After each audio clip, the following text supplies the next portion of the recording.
เอา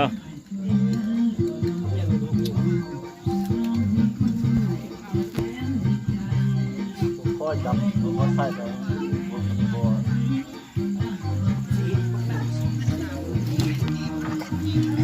อันนี้มัน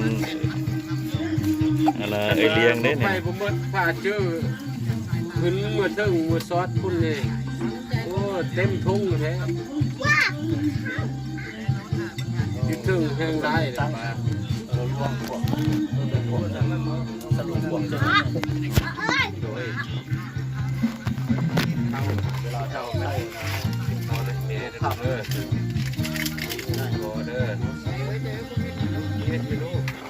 มาแล้วไว้ปลากินเด้อไว้ปลาที่ภาษาเอ้ยในโน่นเลย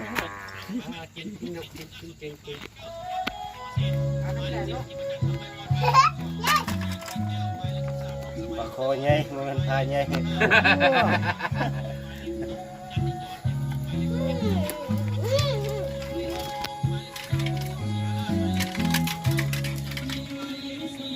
นี่น้องจะชอบให้ปลาหลาย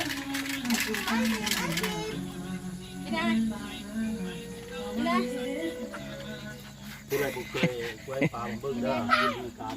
นั่นคือน้องอาจารย์สุพรเด้อผู้พาฮิตไว้ปลาไม่สุดเด้อ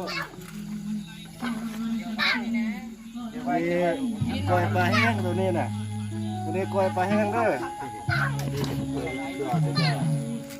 ลอง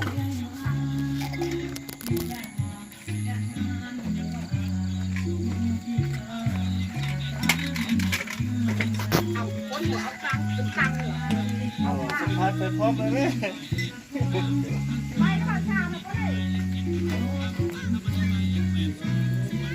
อันนี้ปักส่วนอันน่ะเซฟกระทะเล็กจ้างมาแต่อันน่ะนครหลวงเวียงจันทน์เลยนี่น่ะมาแต่กินหับใส่อันน่ะทั้งอันน่ะในพ่นเลยสิมายาม จ้างมันจะบอกแก้ว พวกแก้วผู้นึงแล้วก็ เสียงควงผู้นึงเนี่ย บางต้องรอแบบเต้นที่เราสิบวันต้องรอแบบเต้นที่เราโอ้ไม่ได้เตะบาลเสียแล้วมันเจ็บใจมันก็กล้วยปลานะแกใช่จะเนี่ยร้านนี้แกเนี่ยฟิงพวกขับมาที่โน่น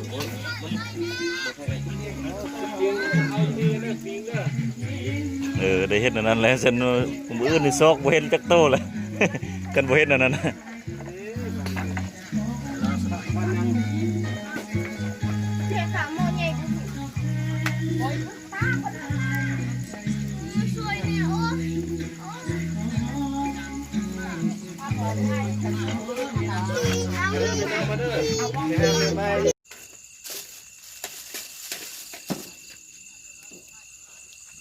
เสนอวิธีว่าหลับปลาก้อยปลาเนี่ย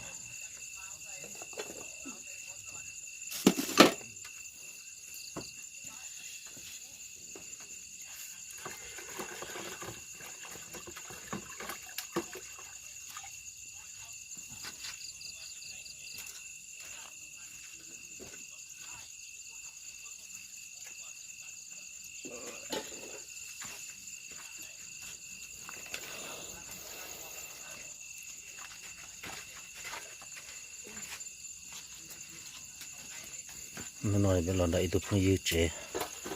nó là chế muốn đứng chế là nói cho pun làm đứng chế là nói cái làวันquay pa nó đứng chế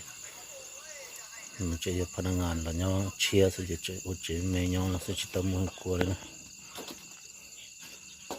cho là nhau chia sẽ chỉ đổ tay nhau đổ rong nó sẽ nó pun yêu sẽ nàyจะตัดต้นบ้าอุจจาระของคนนี้จ้านะลงพบ้างเลยนะกินคาดเลย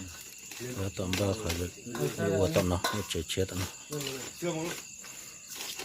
เนี่ยใช่บูทูธนี่นะนี่ก็ใส่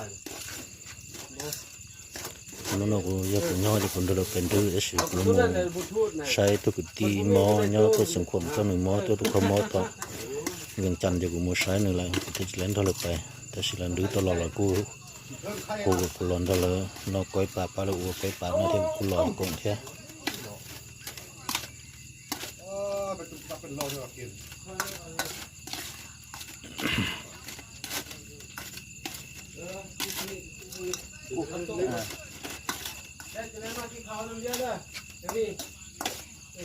มาเลย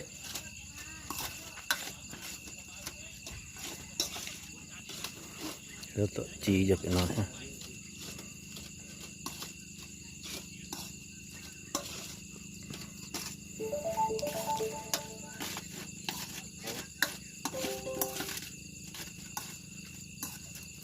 ไหนนะตัว จะนอนตัวหมอนะตัวก้อยปลาอันจะเป็นนอนนะ มาเด้อมาเด้อมาเด้อข้าวกินข้าว ก้อยป้าอ้าวเป็นอย่างไรมันยังดีอยู่นี่เลย จิกาไหม อ้าวตัวไปได้เขาก็มึง ที่จะคง ต้องขอ ที่จะคงยืดกันดาวเกส มาแจมนำรับการฝ่ายโดยตัวตัวว่ามีบ่มาบ่ได้มาเที่ยวยิ่งใด ปลาน้องกำหรือตัวละอันจะเป็นนอนนะจุกยืดเลยนะ เชื่อนะเชื่อนะได้กันเลยนะ มางบนี่นะ แซ่บแซ่บบ่ โอ้ครับ โอเค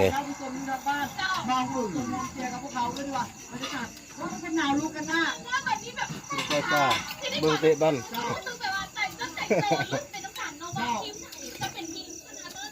เจ้าแต่ว่าตอนนี้ เบิ่งใจฟักอีตู้ ก่อนเจ้า เดี๋ยวเราไปนอนนะคืออยู่สุดนะ เ